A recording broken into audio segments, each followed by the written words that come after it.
Welcome to the Crown Score Podcast, virtually joined alongside Reggie Walker. I am Kevin Stewart. Good to see you, buddy.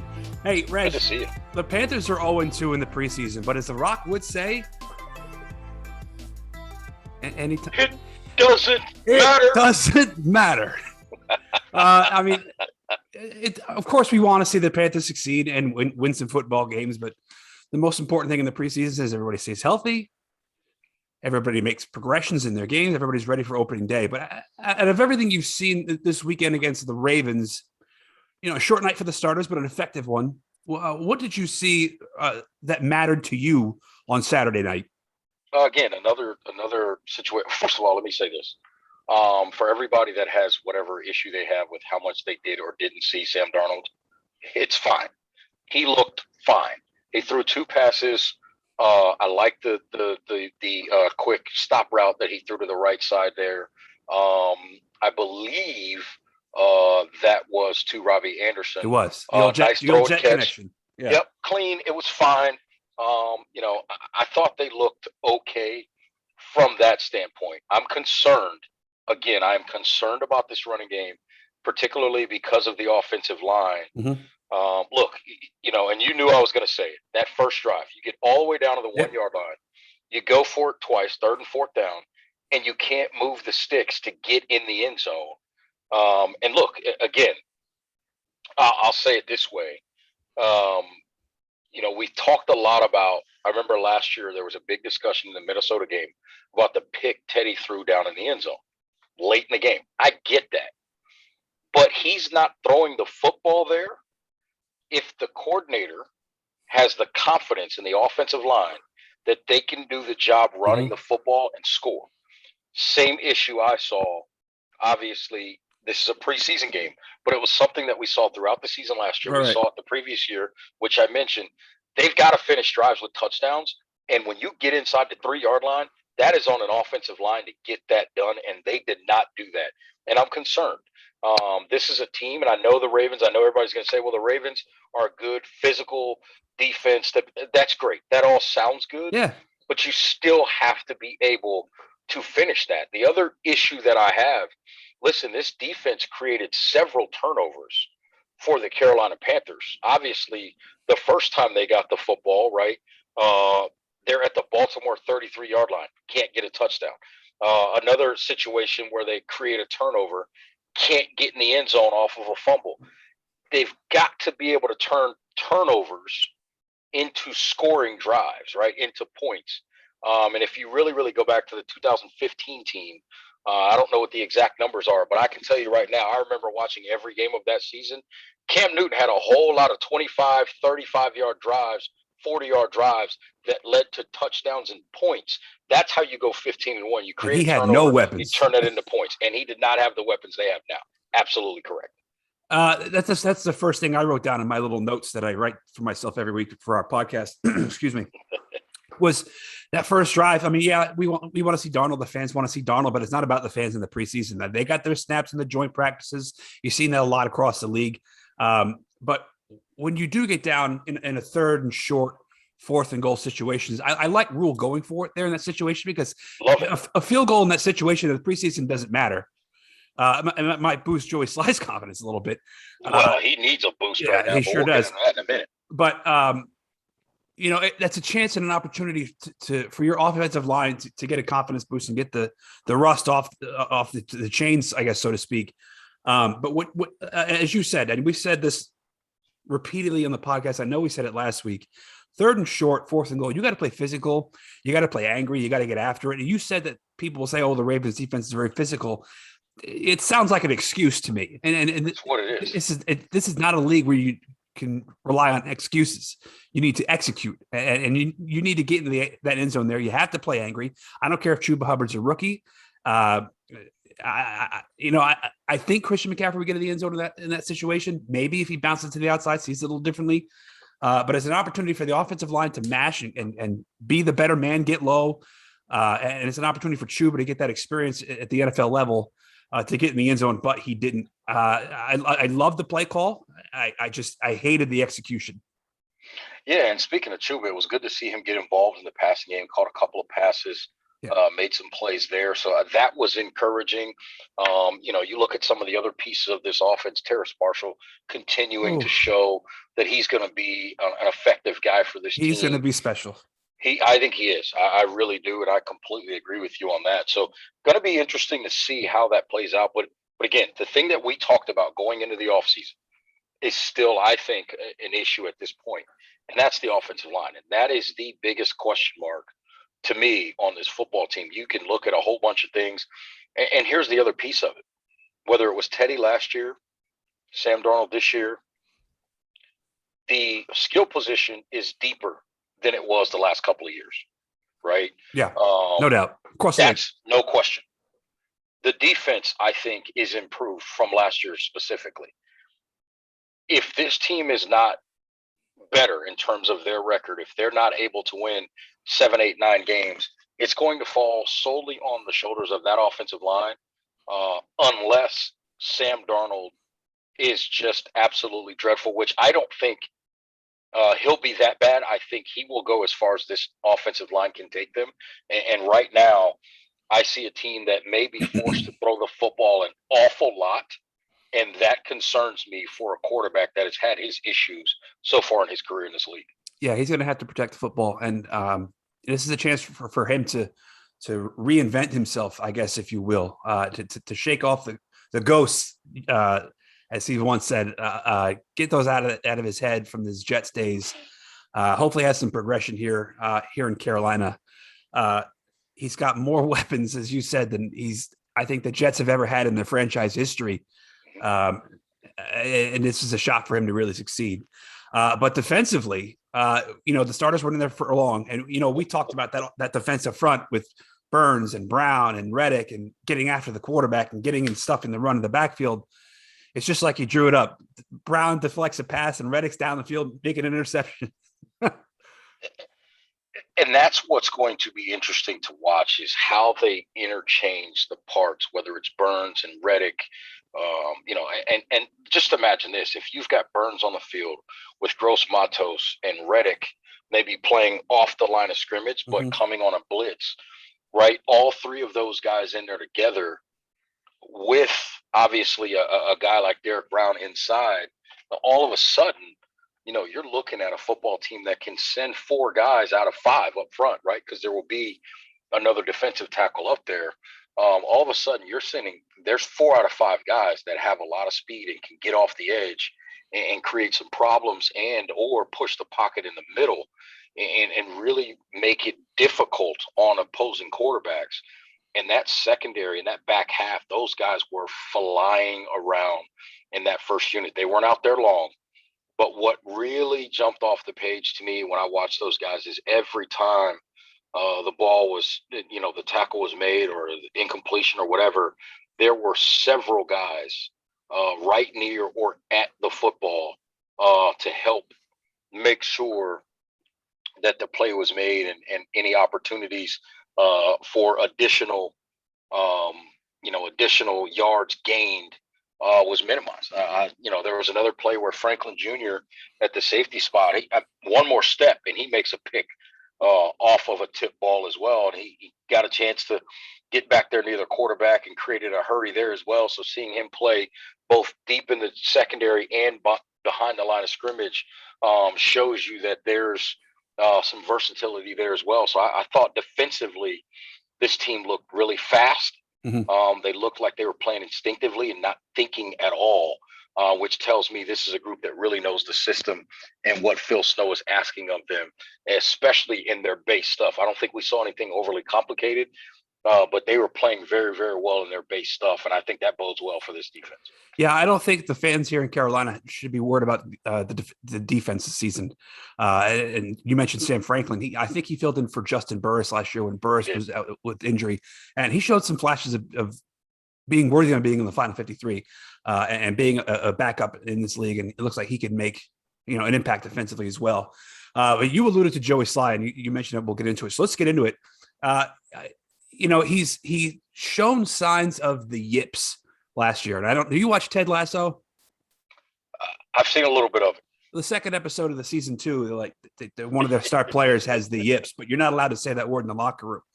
But they got the kid a psychiatrist, and now he's great again. So I think they should bring that doctor from the show in and fix Mr. Sly, because he's, he missed a field goal last week. He had a kick that went, I think, directly right over the right upright too. They called it good. Yeah. Could have went either way. He missed an extra point. He missed a field goal against Saturday. He's had these issues before. I mean, not counting the 60-plus yarder attempts last year against Kansas City, and I think it was New Orleans, but I could be wrong. But Mr. Sly could be in some trouble, and I think they should probably, if they haven't already, get some other kickers here in the camp and put some pressure on number 4. No, I don't disagree. And to that point, in terms of fixing him, I'm going to, and this may be a sore spot for you, but maybe they need to call in Chuck Knobloch to help him figure this thing out. Come on, man. As well, because that turned out to be somewhat of a disaster. They put Chuck out in left. The Yankees put Chuck out in left field. They had to put him in left field because he couldn't throw to first base. I mean, I felt awful for a guy that been an infielder for his entire career, and he had to go to the outfield because he just couldn't throw to first base. All-star infielder, yeah, unbelievable. I think. But no, you're right. Oh, go ahead. I think with Joey Sly, look, it's always been said, right? He's got a big leg, big leg.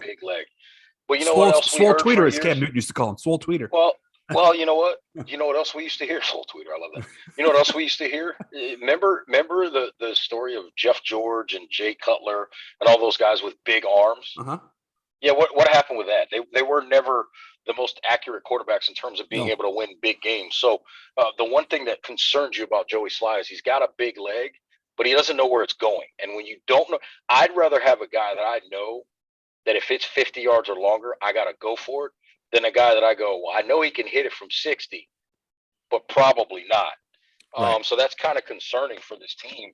And look, this is a team that, and I realized it was a 63-yarder, and they had a couple other long ones last year that he was trying to kick. But you think about it, in a couple of those games, in a couple of those situations, he's not trying to kick a 63-yarder. If he makes just a regular, distance type of field goal earlier in the game. So I think there's something to be said for that. And then when you've got a kicker that you have to be that concerned about, how do you handle end of game situations when you're trying to set up for a field goal or when you're trying to get the ball back? You have to be that much more aggressive sooner and potentially lose the whole thing, because you have to make sure that you potentially have 2 opportunities for that kicker down the stretch. So I think Joey Sly, he's definitely got to get it tightened up and figure out what he's trying to do and get this thing under control, because if not, this could, right, and I hate to say this about kickers, but this could cost them a game at some point this year. No doubt. And that's an issue. And I'm not talking about a situation where, the game is tied and he misses and they go to overtime and they lose. I'm talking about a situation where it's a 35-yard field goal with 8 seconds on the clock and he shanks it. That's a problem when you're down 2 or down 1 and a field goal could win the game. Those types of situations is what I'm concerned about. I mean, it's all the more reason to be concerned. I mean, we saw it. The Bills lose a field goal in Super Bowl 25 when Scott Norwood pushed it right. I mean, it's just, you got to make sure, you have an accurate kicker. It's no doubt about that. And we'll see if they bring another kicker. We'll see if Sly's got, some competition as we go into Friday night's game at Bank of America Stadium against the Pittsburgh Steelers. All right. So the Panthers are in transition and getting ready for their regular season, but the Hornets, the Charlotte Hornets, are also getting ready for their season. They just finished the summer league out in Vegas, and here to talk about the Hornets, we welcome in Hornets.com writer Sam Perley. Sam, thanks for coming on. I think this is your 3rd tour with us. I think that's right. Thank you for having me. I think three is the correct number there. Yeah, it's been a little while, maybe since the season ended. Yeah, was the last time I was on. But as always, thank you for having me. We'll take greatness personified anytime. Appreciate it. Thank you for coming on. We've seen the summer league, what could be in store for the Hornets this season.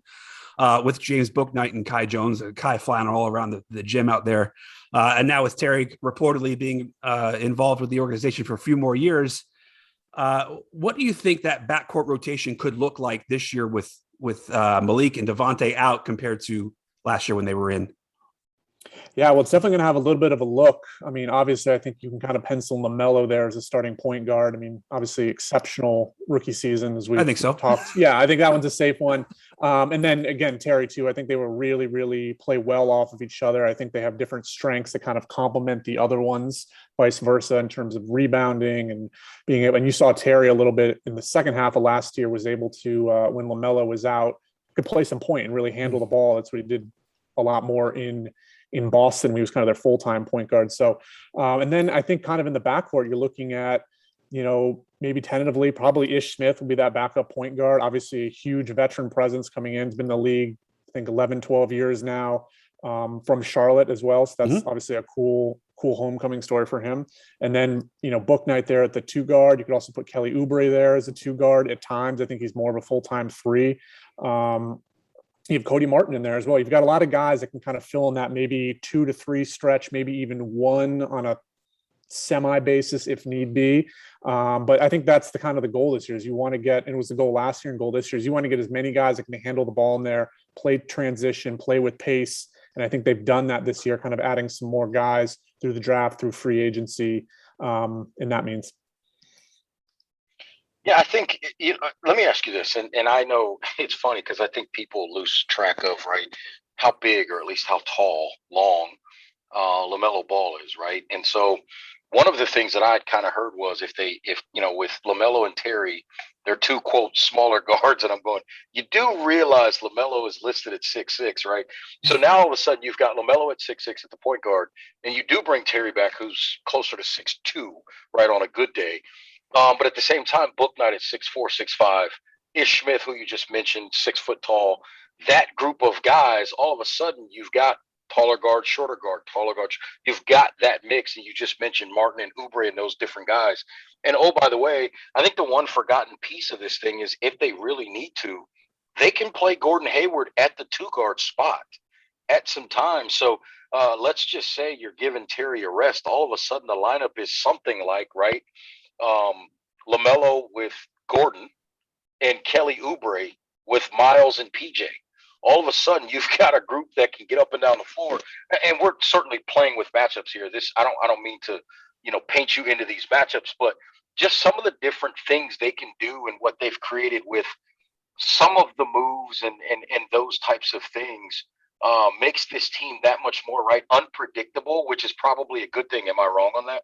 Oh, no, you're absolutely right. And I think the fact that we're even having these conversations that you can start kind of penciling so many different lineups and rotations, I mean, that's what you want. You don't want to have, okay, this guy's a 1 and he's only a 1. This guy's a 2 and he's only a 2. This guy's a 3. This guy's a 4. You want to have, and if we get to it, look at the front court. How many guys can slide from 3 to 5 there, or from 1 to 3? I mean, the whole goal is to have as many players that can do as many different things, because you're inevitably going to have injuries. You're going to inevitably have guys that maybe hit cold spells, or you need to tweak things. And the more guys that can do different things, the better. I mean, it's kind of the trend of the NBA right now. It's just, you want versatility. You want guys with length. You want guys that can guard 1 through 5 or 1 through 4 and handle the ball. So I think the fact that we're having this discussion is a really encouraging thing, because you've added more players that can do different things.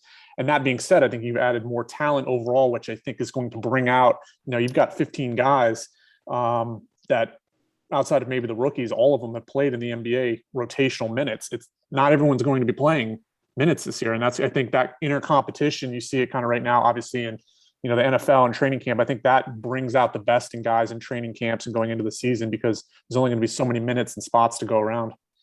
Yeah, you talk about minutes and spots. Speaking of minutes and spots, it's spots on national TV. The Hornets, 4 games on ESPN. And I heard some talk. Some people were a little upset about TNT.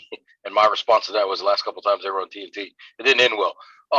But to that point, what does that mean for this franchise, and specifically what LaMelo Ball is bringing from an excitement standpoint across the country for this organization? It's huge. I think it's, I think if you just look, I think any Hornets fan, you look at the national TV games, and I always get kind of a chuckle at it, because we're going to be able to watch every game for the most part. It's going to be on TV somewhere, but there is that element of, the more national TV games you have, the more respect you get. And, in reality, it's like the Hornets are an exciting team, but they still have a long ways to go. They haven't been to the playoffs with this current young core. They did, I think it was 33 wins last year. So they still have a lot to prove, but you've got a great chance. I think they had a few national TV games last year. I think they maybe had 3, not counting the play-in, had a couple really nice performances. And, I don't know if it's a goal if you want your team to play on national TV, but I'm assuming the more you are, it means the better you are. I mean, if you take care of the win-loss record and you're competitive on the other side, that means more teams are going to want to see you. So I think it's exciting. And I think you add another 4 into NBA TV as well. That's 8 nationally televised games. So we're slowly getting there. And I think it's exciting for the franchise to build up maybe a fan base outside of Charlotte and kind of get people a little bit eager to watch the team. You heard kind of the first half of the year last year, league pass darlings. I think they were a league pass darling before. After the All-Star break, the injuries kind of unfortunately took over a little bit. But I think anytime the more publicity you can get outside of the city of Charlotte, the better it is for the franchise. It's just natural. So it'll be cool to see him on ESPN a handful of times this year for sure. Yeah, I think when the All-Star game was here, Kemba Walker alluded to something like that about the national game and the importance of it. I think it draws more of the casual fan into what is on. I mean, you'll just tune into ESPN and see what's on. ESPN's always in the bars. Now that people are actually going back to the bars. So I think it gives a little more respect, and I think you're going to get a little more of a show this year too. With, you have Miles Bridges, who to me is the best in-game dunker in the NBA, not according to NBA 2K apparently, which is kind of a joke. But then you're also going to have Kai Jones coming in, and it seems like it's going to be like Lob City East, like what the Clippers had a few years ago. Miles can get up, Kai can get up, Gordon can even get up, every now and then. Terry had that big posterizing dunk over, I think it was Kevin Durant this year. Like, I think the fans should be really excited about the potential of highlight reel kind of dunks this year. Stan, what do you think? Yeah, absolutely. It's interesting because I think somebody asked Mitch Kupchak at the end of the season last year, was like, based on the lines of like, is it important to bring in players that play that kind of style of ball to get fans, excited? I mean, there is an element of, people want to go see this stuff firsthand. They want to go to the stadium and see a Miles Bridges dunk or see a Terry Rozier dunk or Kai Jones, and there's certainly an element of the entertainment factor. At the end of the day, this is all sports and entertainment. You're trying to entertain people and get them into the stadium. So I think that's certainly, and you think about where this was, I think, like you said, people might be a little upset with having 4 games, but you look at where this team was 2 years ago. I mean, there wasn't a whole lot to get, you had a lot of promising young pieces, but you didn't quite have that it factor yet. You didn't have LaMelo Ball. You didn't really know what Miles could be. You obviously didn't have Kai Jones. You didn't have guys like Gordon Hayward and Kelly Oubre coming to Charlotte and signing free agent deals. I mean, that's a trend that's changed in the last 2 years. They've gotten 2 prominent free agents. I mean, that stuff just didn't happen. So from where they were 2 years ago with, kind of rebuilding and not having a whole lot of external interest outside of Charlotte to where they are now, I mean, it's leaps and bounds with just 2 years. And that's a credit to the internal development they've made, the external appeal they've had from big time free agents like Kelly and Gordon. And then obviously you got really, really lucky in the NBA draft lottery, moving up to 3. Yeah. And that's part of it. I mean, it takes luck, and, LaMelo fell to you took him, and, the rest is history, and it went on to be rookie of the year. And you've kind of got a guy that you can build around right now. So speaking of Miles, I mean, when he first came into the league a few years ago, he felt like a really raw talent kind of guy. Guy who could just really throw down a big dunk. But now, as we've seen him develop over the last 3 years, and I attribute that to James Borrego and his staff, I mean, he's able to hit the 3 ball. He doesn't miss from the free throw line. He plays well defensively. Do you see like how maybe that could help out like Miles's experience and Borrego's ability to improve his player's game? Like how could we expect to see that transition with Kai Jones, who to me seems like a pretty raw talent as we speak today? Yeah, I think Miles took probably the biggest step of any player last year. I think when he went into the season, he went from a starting role at the 3 to a bench role behind Gordon, and maybe it allowed him to kind of take a step back. And then he started being utilized a little bit more as a small ball 4, and then PJ would kind of slide over to that small ball 5. And that's when you started to see last year a little bit more of the versatility and having options that we just talked about. And then I think when Gordon went down with the foot injury, Miles moved back into the starting lineup at the 3, I think, and then they were kind of tinkering with Jalen and PJ in there and kind of rotating through the center. But Miles really took advantage of his opportunity, really, really stepped up in April and May. And I just think he just got, it's amazing when you start kind of developing a little bit, you start developing that, creating a 3-point shot out of isolation. Okay, that just opens up your drive game so much more to the basket, because now defenders are going to have to guard you differently. His facilitating, his way he can put pressure on the rim. I mean, it just takes a couple things to really kind of turn a corner and your whole game can kind of take off. So he really made a big jump last year. I think you could say Kai Jones maybe is in a similar situation. You've got this, at least coming in, you've got this guy that's immensely talented, immensely athletic. You're still trying to figure out how to use all of it. And you saw it in summer league with how good he is, running in transition, putting pressure on the rim. Now it's just about kind of like, okay, where are we going to kind of mold this initiative? Where are you going to slot him in, at least to kind of harness some of what he's got right now into being productive? And then over the years, you can kind of expand it a little bit more. So I'd like the parallels a little bit, obviously different players, but in terms of the trajectory, I mean, I don't think you would be disappointed if Kai Jones was putting up the kind of numbers that Miles did last year, particularly when he was starting in those last 5 or 6 weeks. Yeah. All right. Well, that's going to do it for this week's Crown Score. You can follow Sam on Twitter at Sam_Perley. He is the writer for Hornets.com. Sam, thank you for coming on, and we'll see you all next week on the Crown Score podcast. Yep. Thank you for having me. Follow Sam. I'm telling you, it's smart.